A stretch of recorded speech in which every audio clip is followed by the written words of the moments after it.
See, you do what you do every day on autopilot and don't even realize what it is. It's just your routine. But you have to ask yourself, is that routine serving you? Is it where you want your life to be? Is it where your relationships where you want it to be? Is it where your personal well-being is it where you want to be? Is it where my business where I want it to be?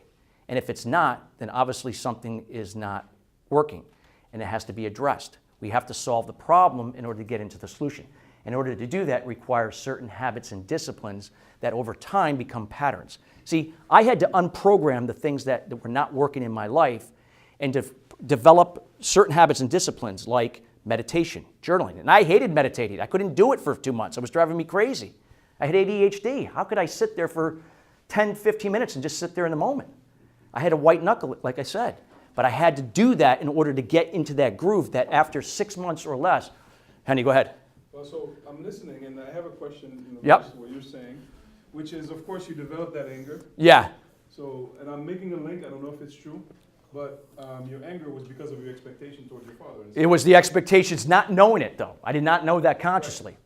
But it was what it was I was seeking validation from my father. So what ended up happening is I would seek out validation in business partners, people I worked for, girlfriends, you name it, only to be let down every time.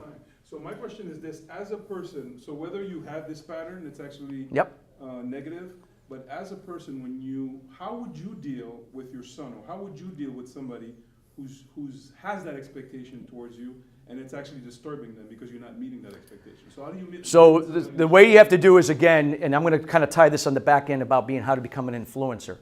It's that you have to become the example. See, especially with children do not listen to what you say.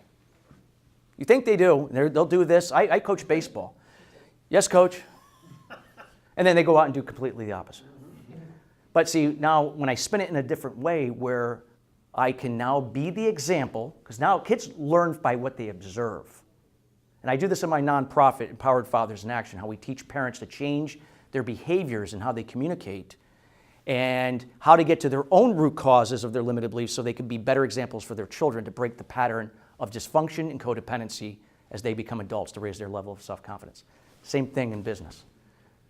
So in essence, you've got to become the example, and it's also learning how to communicate not only to yourself first, but to other people. Learning how to relate, listen to understand versus to respond. As parents, we tend to listen to respond.